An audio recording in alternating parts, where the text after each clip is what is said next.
Ancient man and his first civilizations. The original black cultures of Eastern Europe and Asia and their first contacts with the invading albino people of Central Asia. Is it true? On the matter of credibility, initially, people generally feel amazement. The concept of blacks being the original settlers and builders of the first civilizations everywhere, including Europe, is particularly unsettling to them. Both black and white, because they were taught that there were no blacks in Europe until the Romans brought them. Then some blacks correctly say, "Aha, I knew the whites were lying," and then go on to enjoy their edification. But whites remain incredulous. They say, "This is simply blacks with no accomplishments, trying to steal white accomplishment and history." They say, "If this was true, my teachers and professors would have taught it to me. So either this is lies, or the information is so new that my teachers and professors don't know about it yet."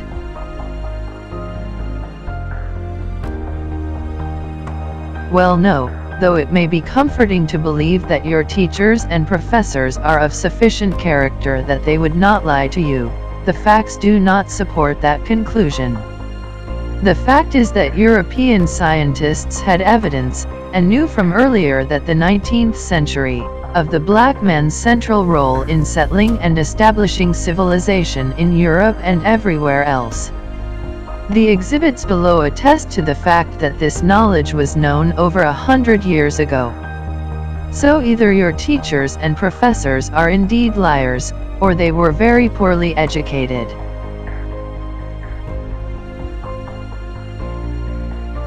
More fake surprise about Ipswich man.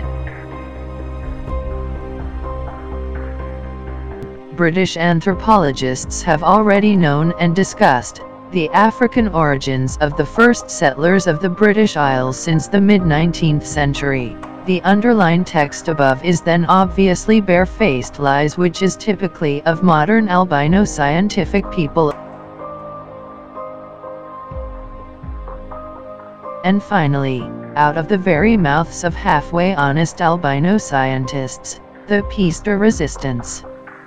Pardon our French. What Brace and his colleges are saying here is that as the African farmers who had migrated up to the Middle East started to spread out across the Mediterranean area and Europe, they encountered the Khoisan Grimaldi hunter-gatherer people who had settled those areas circa 45,000 BC. The Khoisan Grimaldi people then absorbed the Middle Easterners and their farming culture. The San people of the modern Khoisan are genetically the oldest humans. Analysis of Grimaldi remains in Europe judged them to be closest to modern Khoisan.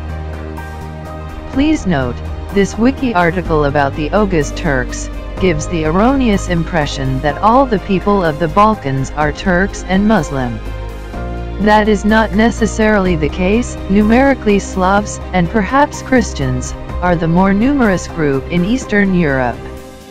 At this time we do not know what the invading Turks and Slavs did to the black people of Eastern Europe, after the destruction of the Black Eastern Roman Empire, Byzantium, in 1453.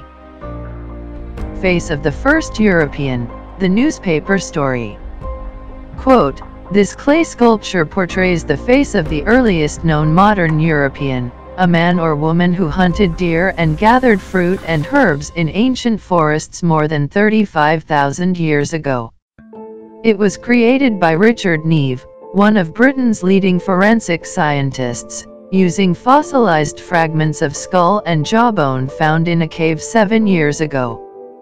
His recreation offers a tantalizing glimpse into life before the dawn of civilization. It also shows the close links between the first European settlers and their immediate African ancestors. It was made for the BBC Two series The Incredible Human Journey. This will follow the evolution of humans from the cradle of Africa to the waves of migrations that saw Homo sapiens colonize the globe. The program will be shown on BBC Two at 9:30 p.m. on May 10th. The head is based on remains of one of the earliest known anatomically modern Europeans. The lower jawbone was discovered by potholers in Pestera Cuoas, the cave with bones, located in the southwestern Carpathian Mountains of Romania in 2002. The rest of the fragments were found the following year.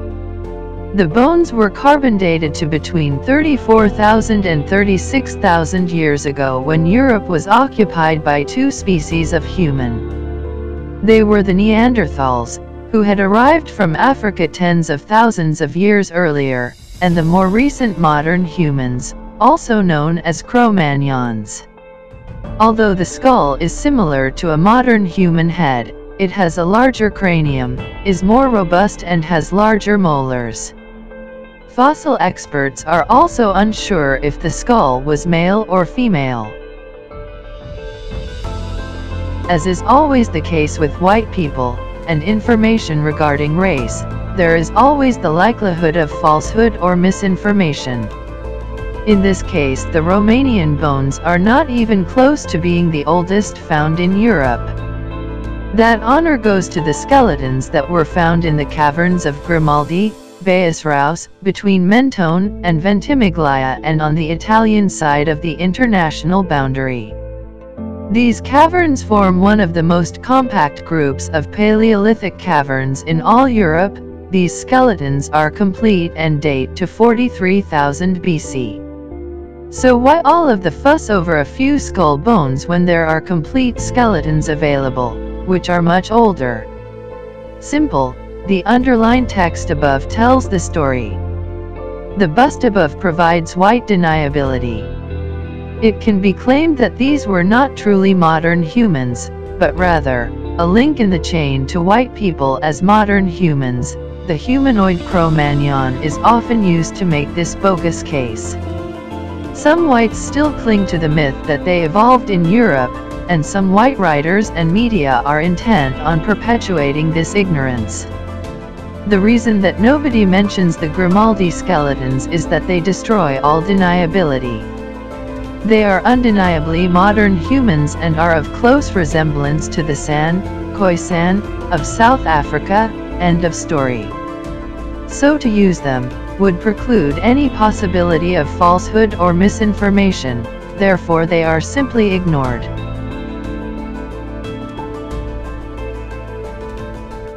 The Grimaldi migration to Europe, sometime about 45,000 BC. The great glacial ice sheets that covered most of Europe started to melt, and a group, or groups, of these Khoisan-type peoples walked across the Gibraltar Straits and entered Europe. This marks the first time in human history that modern humans have crossed over into the formerly frozen wilderness of Europe. Once in Europe, Grimaldi man continued his migrations, and came to eventually inhabit all of Europe and northern Asia. The easternmost limit of his range appears to have been the settlement known as Malta in Siberia, Russia, just north of Mongolia. As earlier stated, many anthropologists, researchers and academics still refuse to acknowledge that Africans were the first human colonizers of Europe. To hide this fact, they prefer to use the terms Aurignacian and Gravitian cultures, which is fine, it still means Grimaldi.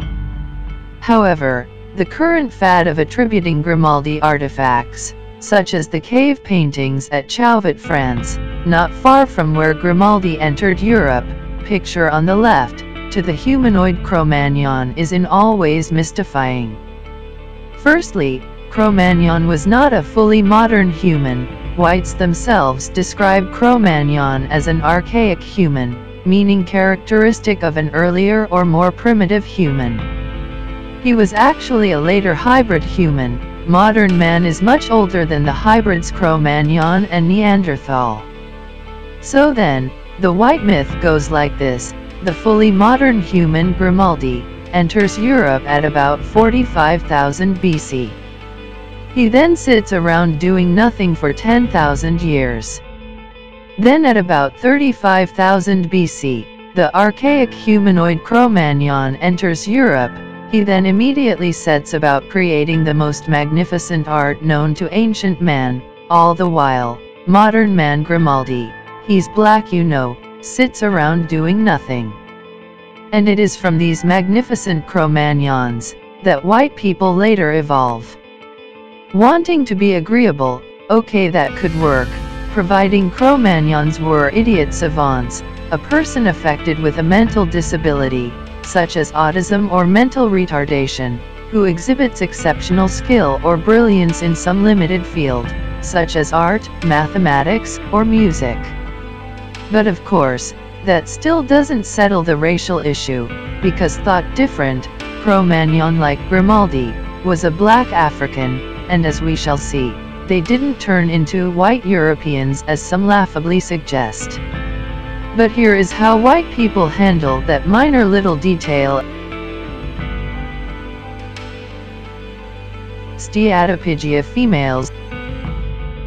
Tracking Grimaldi, Steatopygia, is a high degree of fat accumulation in and around the buttocks extending to the outside and front of the thighs, forming a thick layer reaching sometimes to the knee. This constitutes a genetic characteristic of some Khoisan females. It has also been noted among the Pygmies of Central Africa and the Andamanese Negritos of the Andaman Islands. Among the Khoisan, it is regarded as a sign of beauty. It begins in infancy and is fully developed by the time of the first pregnancy. While the Khoisan afford the most noticeable examples of its development, it is by no means rare in other parts of Africa, and occurs even more frequently among male basters than among Khoikhoi women. The Grimaldi/Khoisan's admiration for Steatopygia females, together with their great artistic ability, will provide artifacts that are a great aid in tracking their migrations across Europe and Asia. Note, not all Grimaldi figures are Steatopygia, some are of normal proportions, and some are of ample proportions, but not truly Steatopygia. The Khoisan are the world's oldest people, and possess an astonishing variety of phenotypes, including Mongol. The Kostenki sites, Russia, the Kostenki, Borshevo sites, 34,000 BC, are a group of more than 20 settlements from the same culture, on the right bank of the Don River, south of Voronezh. The basic excavations were conducted in the 1920s to 1930s by P. Yefimenko, and in the 1940s to 1960s by A. N. Rogachev. The villages of Kostenki and Borshevo contained 5 cultural layers. In the upper layer were preserved the remains of dwellings with hearths located along the central longitudinal axis of the dwellings, together with storage pits. Flint tools and hoes made from mammoth tusks, bone-digging implements, a baton from deer horn, and about 40 female statuettes made from both ivory and marl/limestone, figurines of a bear, cave lion and anthropomorphous marl heads. Triangular flint tools are found in the lowermost layer with a concave base, retouched with a pressure process. At Kostenki II, Zamiatnina site, were found the remains of a round dwelling made of mammoth bones, 7 or 8 meters across, with the fireplace in the center. At Kostenki IV, Alexandrovka site, there was preserved in the upper of 2 cultural layers, the remainders of 2 round dwellings approximately 6 meters in diameter with the hearth at the center of each. Among the findings here were ground, drilled discs of slate.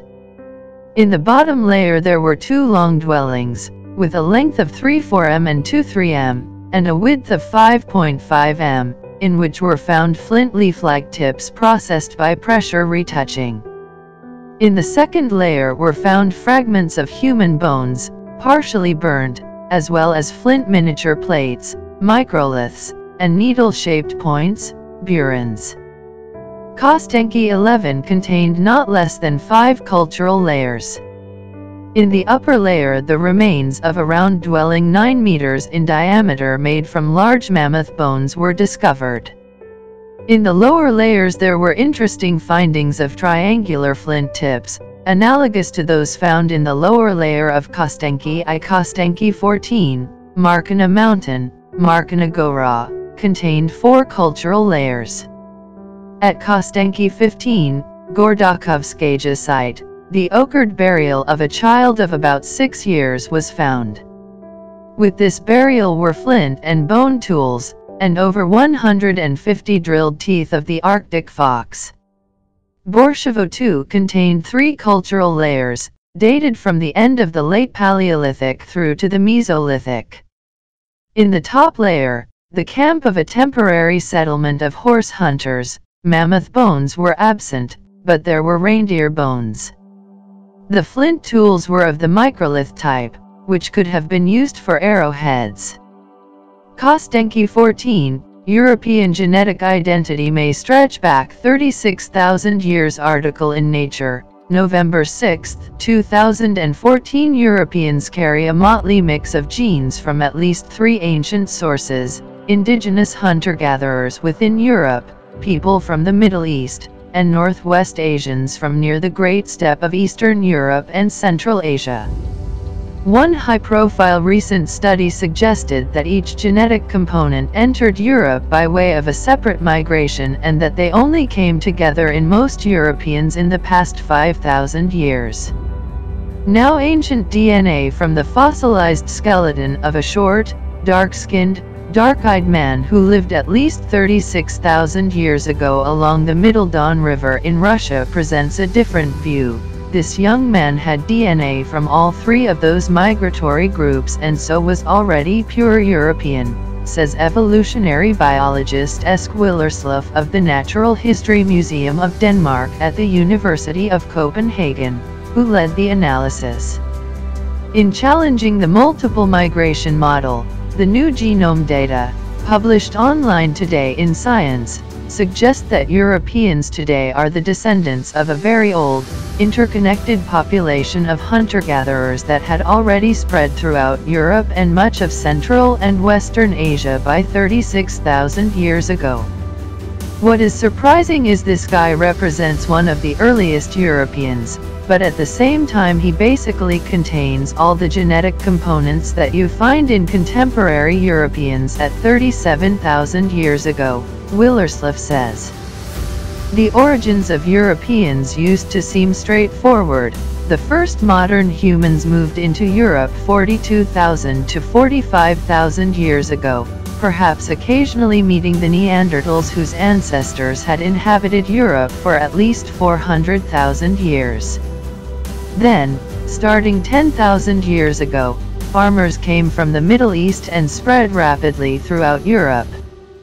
As researchers recently sequenced the genomes of more than a dozen ancient members of our species, Homo sapiens, in Europe and Asia in rapid succession, they added a third genetic component, a ghost lineage of nomads who blew into northeast Europe from the steppes of Western Asia 4,000 to 5,000 years ago.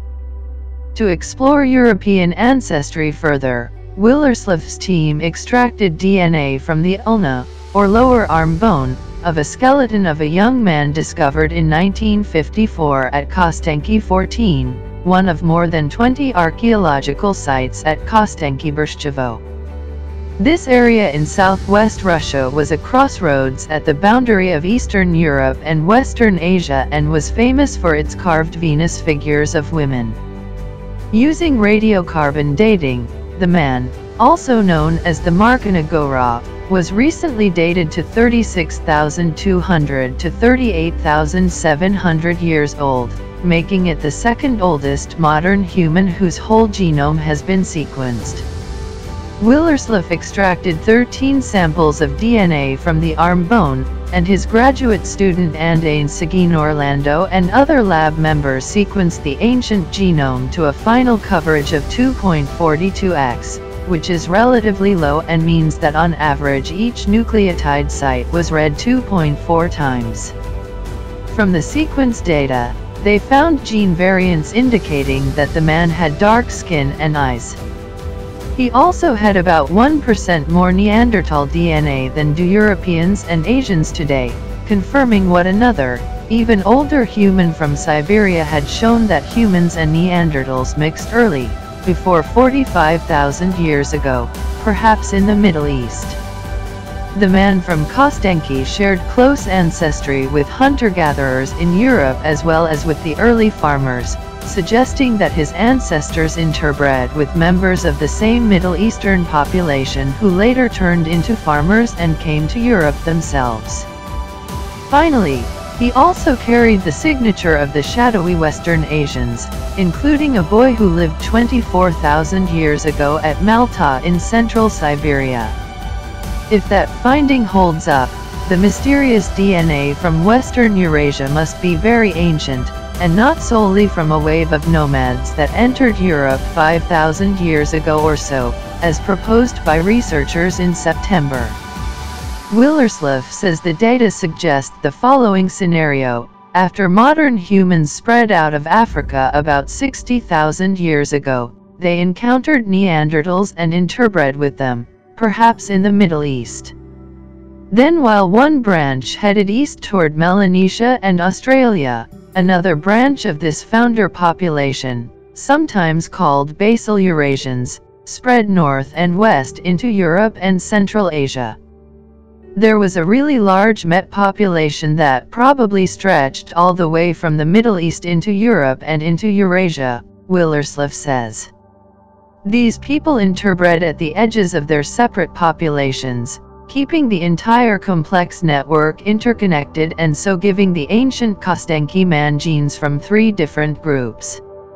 In principle, you just have sex with your neighbor and they have it with their next neighbor. You don't need to have these armies of people moving around to spread the genes.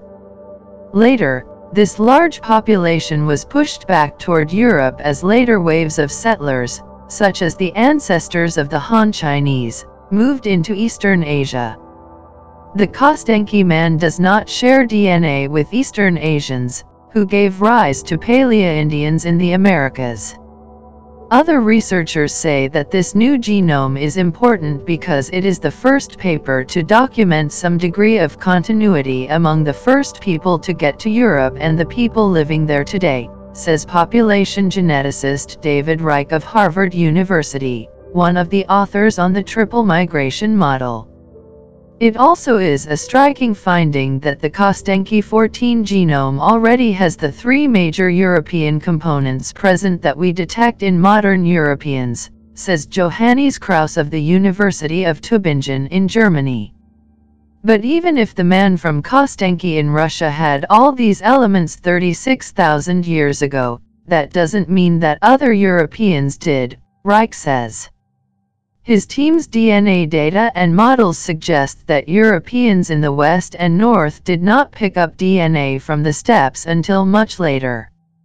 He and Kraus also think that Willerslev's study needs to be confirmed with higher resolution sequencing to rule out contamination, and to have more population genetics modeling explain the distribution of these genetic types. The bottom line, researchers agree, is that European origins seem to be much more complex than most people thought, Willerslev says. Oldest human genome sequenced reveals Neanderthal mixing.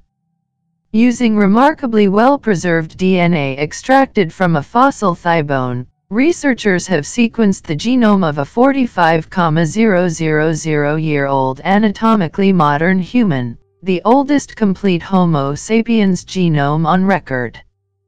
The work, published in Nature this week, revealed fragments of Neanderthal DNA and helps pinpoint when they interbred with our direct ancestors. In 2008, a relatively complete left femur from an adult male was discovered on the banks of the river Irtysh near the settlement of Ustyishim in western Siberia. A large international team led by Harvard and Max Planck researchers retrieved, sequenced, and analyzed his genome, which represent the oldest directly radiocarbon dated modern human outside Africa and the Middle East.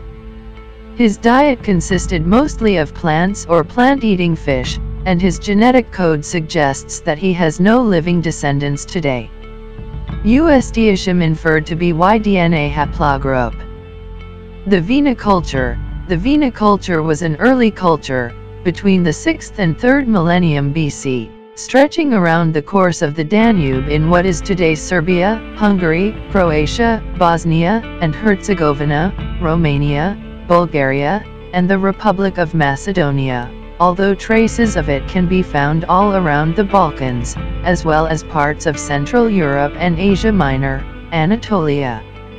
In the older Staravo settlement, located in the deepest layers of Vina sites, mud huts with tent roofs were discovered in which the settlers of the Staravo culture lived and were also buried.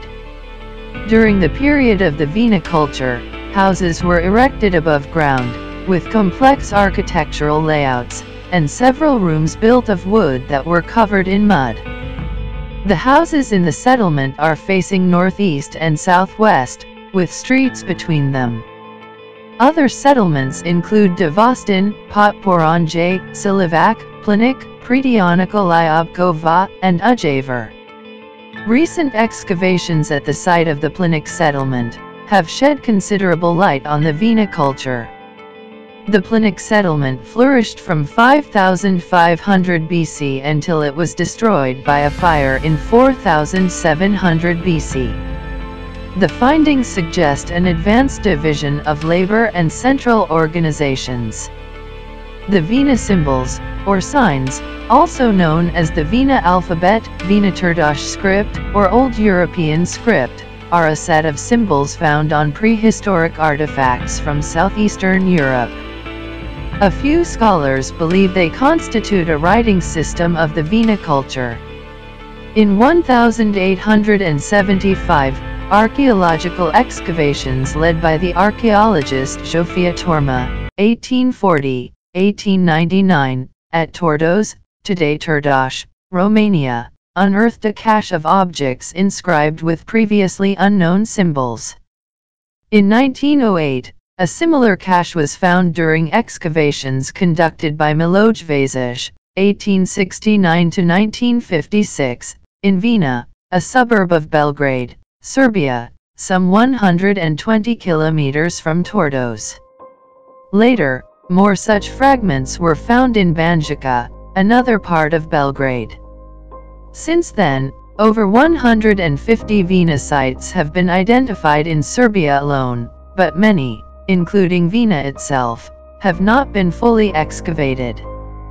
Thus, the culture of the whole area is called the Vina culture, and the script is often called the Vina-Tordos script. The Thracians. The origins of the Thracians remain obscure because of the absence of written historical records. Evidence of Proto-Thracians in the prehistoric period depends on remains found in tombs.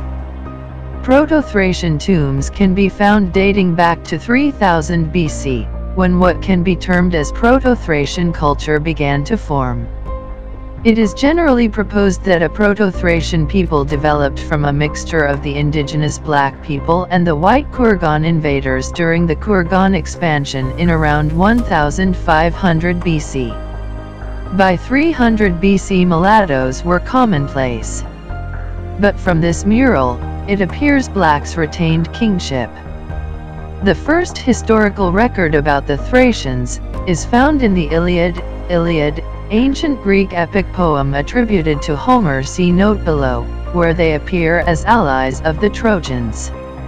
By the 5th century BC, the Thracian presence was pervasive enough to have made Herodotus, in Book 5, call them the second most numerous people in the part of the world known by him, after the Indians, and potentially the most powerful, if not for their disunity.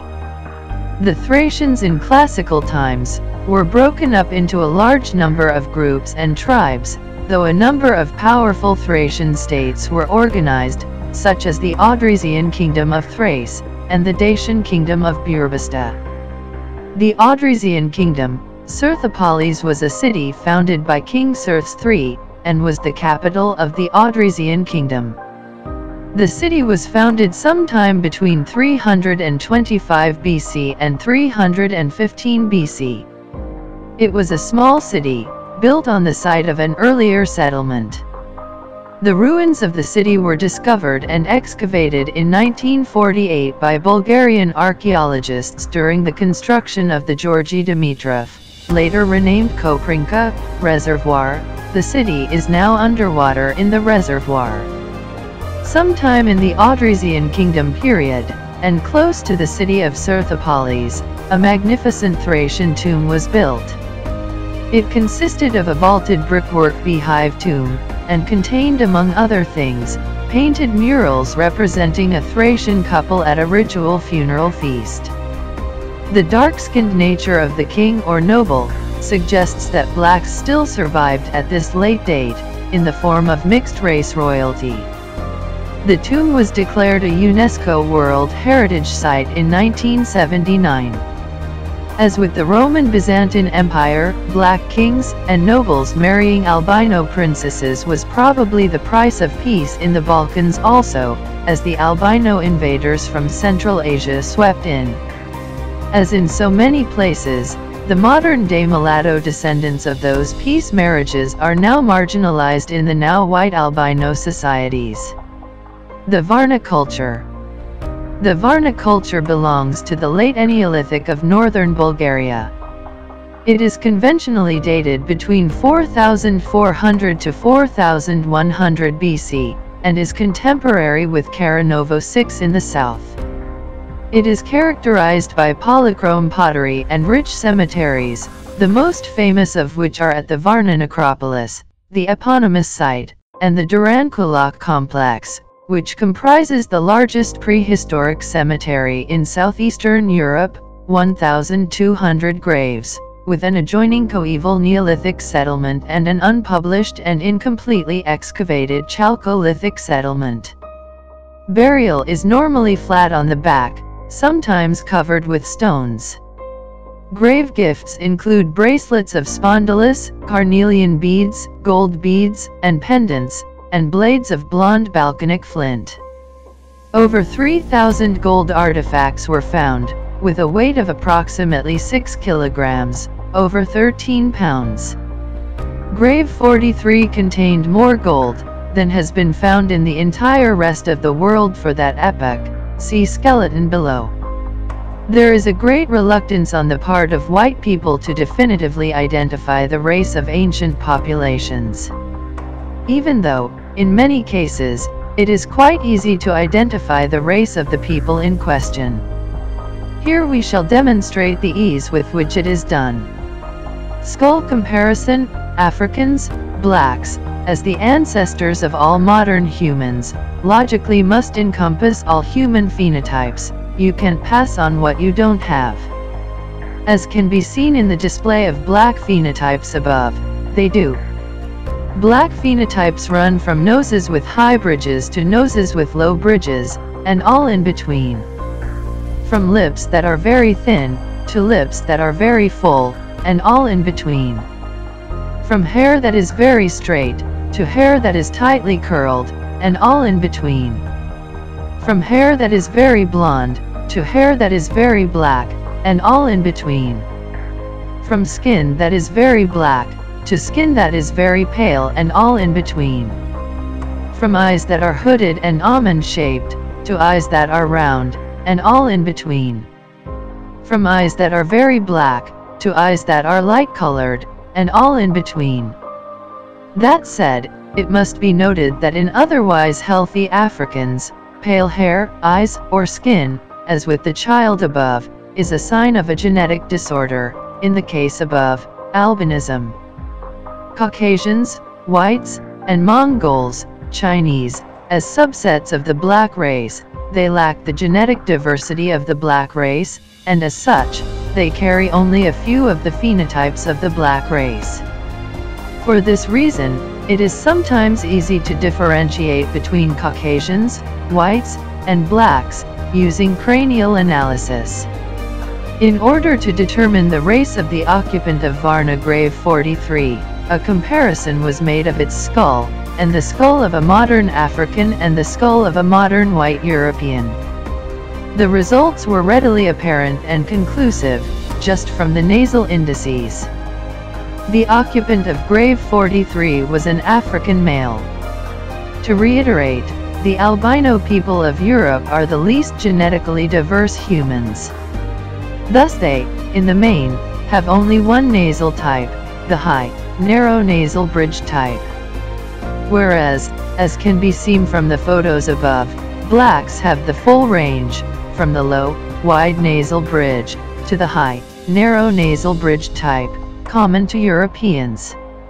As can be seen from the Varna graves, black people are very lucky indeed, that some of the original black people who settled every habitable part of the world, and created the first civilizations, were black people with low, wide nasal bridges.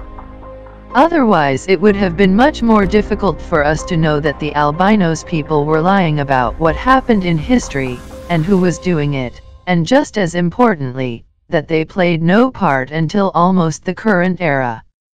By just looking at a skull it may be difficult to envision, but people with low, wide, nose bridge have noses like this.